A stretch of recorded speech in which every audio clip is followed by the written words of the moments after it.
आप म्यूट हो। सॉरी। नमस्कार, मैं दर्शन शर्मा आप सभी का स्वागत करती हूँ AKN टीवी इंडिया पर। आज आपकी न्यूज का एपिसोड है 1045 और तारीख है 20 मई 2026। आज हम लेकर आए हैं पंजाब, उत्तर प्रदेश, बिहार, गुजरात, दिल्ली और मुख्य खबरों के साथ कुछ खास खबरें जिसका असर राजनीति से लेकर आम जनता तक साफ दिखाई दे रहा है। तो बने रहिए अंत तक हमारे साथ। तो सबसे पहले हम दिल्ली की न्यूज सुनेंगे। सीमा जी से स्टार्ट करते हैं। जी सीमा जी। धन्यवाद दर्शन जी। नमस्कार AKN टीवी के सभी दर्शकों को। दिल्ली का समाचार। बढ़ते गैस पेट्रोल के दाम। आम आदमी पार्टी के नेशनल मीडिया इंचार्ज अनुराग दांडा जी ने बढ़ते गैस डीजल पेट्रोल के दाम पर मोदी सरकार पर व्यंग्य रूप से हमला करते हुए सोशल मीडिया पर कहा है कि हम लोगों से समझने में भूल हो गई कि जब मोदी जी ने घोषणा कर दिया था कि GDP हम बढ़ाएंगे, खूब बढ़ाएंगे, तो इसका मतलब है गैस डीजल पेट्रोल को अथाह बढ़ाएंगे, इतना बढ़ाएंगे कि लोग परेशान हो जाए, पेट्रोल डीजल गैस खरीदने ना पाए, बच्चे भूखे रह जाए, युवा देश के बाहर रोजगार करने के लिए भी बाहर ना जा पाए। ऐसी GDP हमें नहीं चाहिए जिससे सब इतना परेशान हो जाए। मोहन गार्डन थाने में पीड़िता पर मारपीट।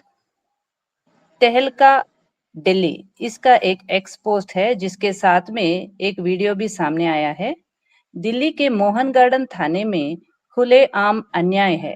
एक पीड़ित युवक की पत्नी के साथ मारपीट उत्पीड़न हुआ है, लेकिन पुलिस FIR दर्ज करने के बजाय महिला को दोपहर 3 बजे से थाने में बिठा रखी है। उस युवक को वीडियो बनाने से भी रोका गया है। कानून के रखवाले ही न्याय की मांग रखने वालों को प्रताड़ित कर रहा है।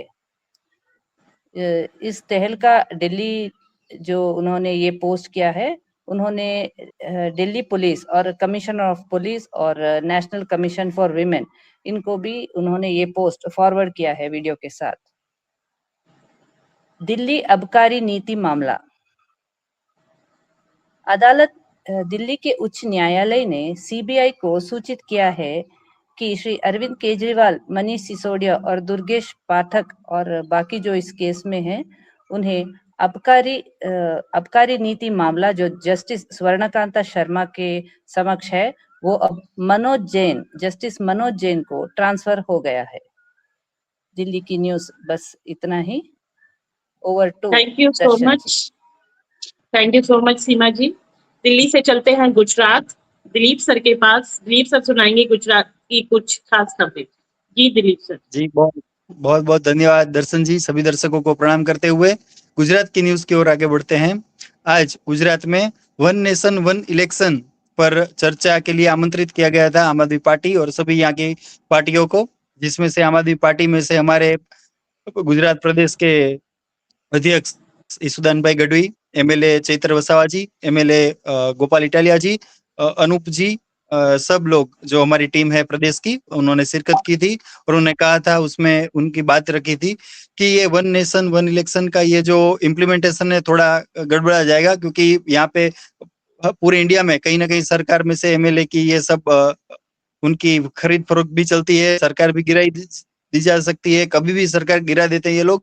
तो ये इसका इम्प्लीमेंटेशन कहीं ना कहीं ये इतना इजी भी नहीं है और इतना बड़ा देश है जिसमें इतना सारा पुलिस का वो बंदोबस्त चाहिए रहता है, फिर बहुत सारी सिक्योरिटी एजेंसीज और बहुत सारी जो EVM के साथ जो शिक्षक ये वगैरह होते हैं, तो इस इलेक्शन को वन नेशन वन इलेक्शन के तहत कर पाना कठिन हो जाएगा और वो टिपिकल हो जाएगा। तो ऐसी बात रखी थी।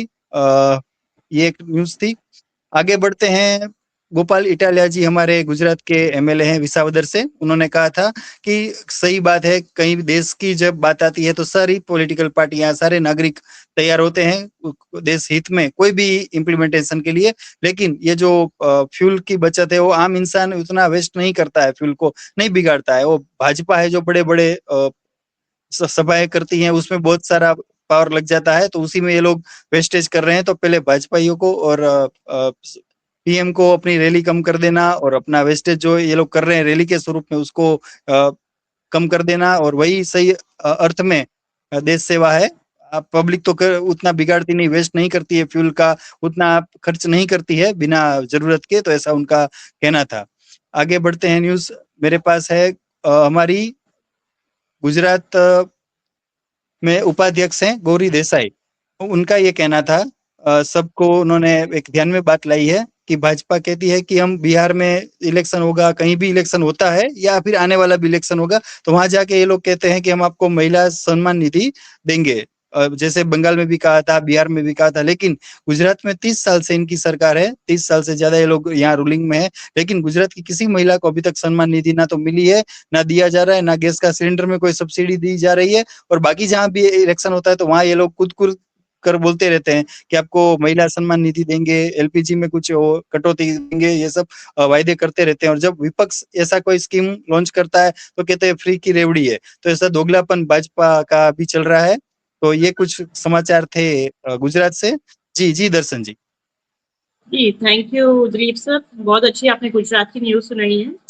दिल्ली गुजरात के बाद अब रुख करते हैं बिहार की तरफ। बिहार से दिग्विजय सर हमारे साथ जुड़े हुए हैं। जी दिग्विजय सर, आप सुनाइए बिहार की कुछ खास न्यूज। जी जी, जय हिंद, नमस्कार सभी को, एकेएन के सभी दर्शकों को, एकेएन टीवी इंडिया के सभी दर्शकों को भी नमस्कार। मेरे पास बिहार की 4-5 मैं संक्षिप्त में कुछ खबरें मैं आपको सुनाता हूं।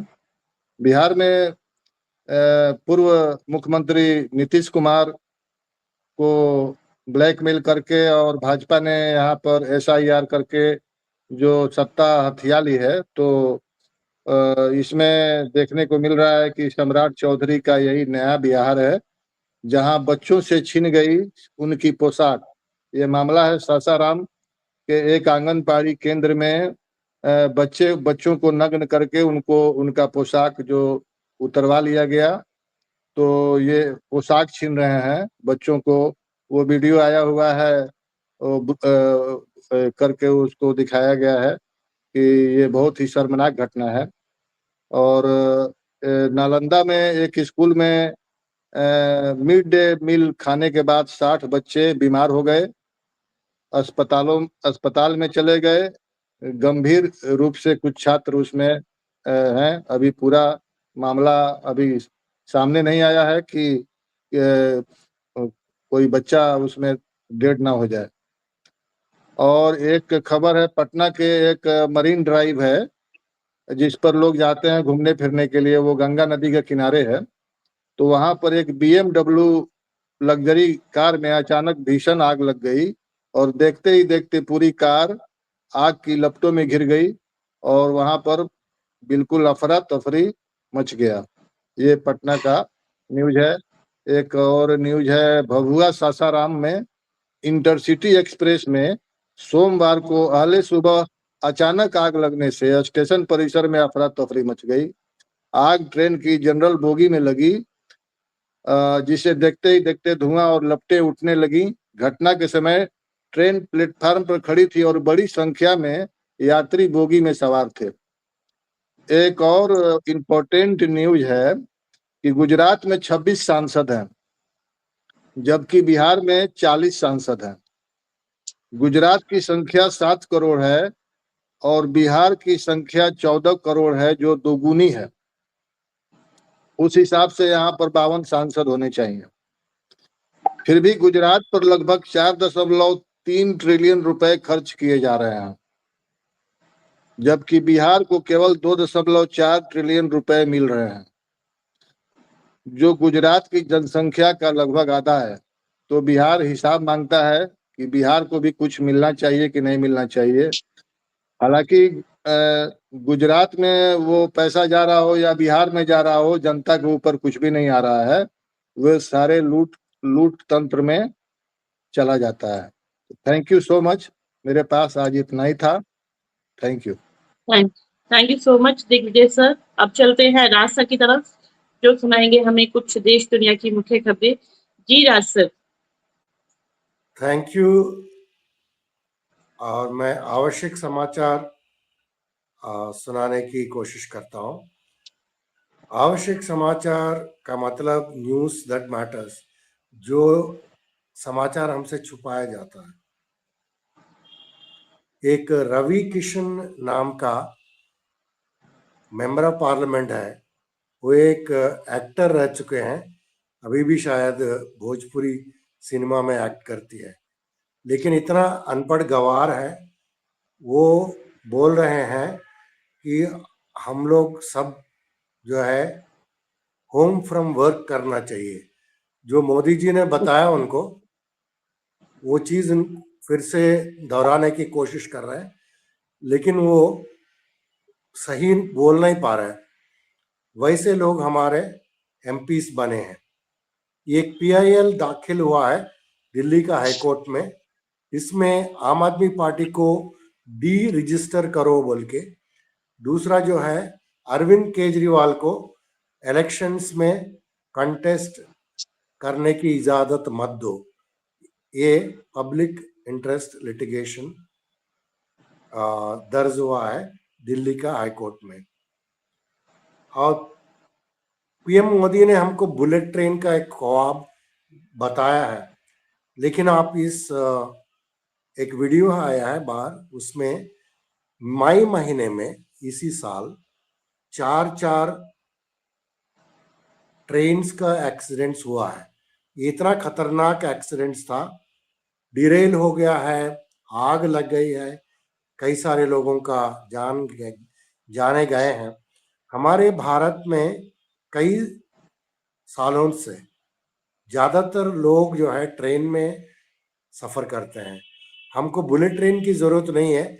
हमारा जो ट्रेन चल रहा है कई सालों से, उसी को सुविधा ठीक करो और उसको सेफ रखो, ये लोग पूछ रहे हैं। अब आते हैं हम अंतर्जातीय समाचार। जब फ्रेंच प्रेसिडेंट मार्कोन नॉर्वे गए थे, वो प्रेस कॉन्फ्रेंस किए थे।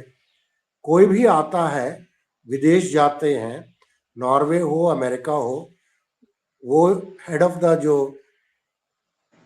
स्टेट रहते हैं, वो हमेशा प्रेस कॉन्फ्रेंस करते हैं और जर्नलिस्ट से आंसर देते हैं उनका सवालों का।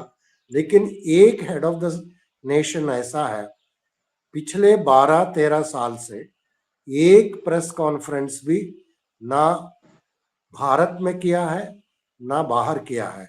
उनका नाम है नरेंद्र मोदी जी, हमारे प्राइम मिनिस्टर। इसके ऊपर बहुत बवाल मचा है। नॉर्वे में एक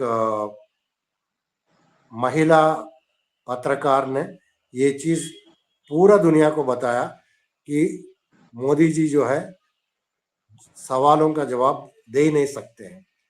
अब ये आते हैं ईरान और जो यूएस का जो वॉर चल रहा है, इसके बारे में। ट्रंप साहब बोल रहे हैं कि ईरान जो है न्यूक्लियर वेपन इस्तेमाल ना करे, और उनका यूनाइटेड नेशंस का वाइस प्रेसिडेंट वैंस बोलते हैं हमारा बहुत ज़्यादा प्रोग्रेस हो गया है टॉक्स में, मतलब बातचीतों में ईरान के साथ। और ईरान बोलती है कि हमारा जो ब्लॉकेज है जो हार्मोज वगैरह में, वो सब तुम हटाओ और पैसा दे दो। कौन सी पैसा? ये जो वॉर किया अमेरिका और इजराइल ने, इसका जो भी ईरान को नुकसान हुआ है वो पैसे मांग रहे हैं। वैसा चल रहा है, अभी भी कोई समाधान पूरा नहीं हुआ है। वॉर अभी भी चल रहा है धीमे धीमे। हम आते हैं वापस दर्शन जी के साथ, पूरा हिंदुस्तान का समाचार बता दें। Thank you so much Raj sir, बहुत अच्छी आपने न्यूज सुनाई है। तो आज मैं लेकर आई हूँ पंजाब और उत्तर प्रदेश से जुड़ी कुछ खास खबरें, जो कि इस तरह से हैं। पंजाब की राजनीति और खेल जगत में आज एक बड़ा नाम आम आदमी पार्टी के साथ जुड़ गया है। मुख्यमंत्री भगवंत मान जी ने जानकारी देते हुए बताया है कि पंजाब की मां खेल कबड्डी के मशहूर और प्रतिभाशाली खिलाड़ी संदीप लुद्दड़ जी ने आज आम आदमी पार्टी का दामन थाम लिया है। भगवंत मान जी ने उनका पार्टी में स्वागत करते हुए कहा है कि खेल मैदानों में पंजाब का नाम रोशन करने वाले ऐसे युवा रंगला पंजाब बनाने के मिशन को और मजबूती देंगे। उन्होंने कहा कि संदीप लुद्दड़ जी का अनुभव युवाओं को खेलों की ओर प्रेरित करने में अहम भूमिका निभाएगा। आम आदमी पार्टी ने कहा कि पार्टी लगातार युवाओं, खिलाड़ियों और समाज के हर वर्ग के साथ लेकर पंजाब को नई ऊंचाइयों तक पहुंचाने का काम कर रही है। ईरान ने सस्ता तेल खरीदने को लेकर सांसद संजय सिंह जी का केंद्र सरकार पर हमला। ईरान ने भारत को फिर से सस्ता तेल बेचने की पेशकश की, लेकिन केंद्र सरकार अमेरिका के दबाव में चुप बैठी है। इस मुद्दे पर राज्यसभा सांसद संजय सिंह जी ने मोदी सरकार पर निशाना साधते हुए कहा है, देश को जानबूझकर महंगाई की आग में झोंकने वालों को देशद्रोही कहना चाहिए या नहीं।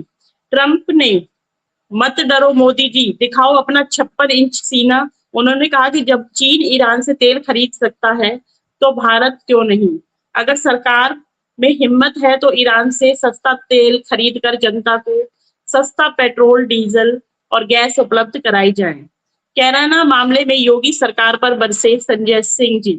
कैराना में कश्यप समाज की एक महिला के बेटे की हत्या के मामले में इंसाफ मांगने गई सांसद इकरा हसन और उनके साथ गए लोगों की गिरफ्तारी पर सांसद संजय सिंह जी ने योगी सरकार को घेरा है। सांसद संजय सिंह जी ने कहा है, योगी सरकार का न्याय देखिए, हत्यारों को गिरफ्तार करने की बजाय इंसाफ मांगने वालों को ही जेल में भेज दिया गया।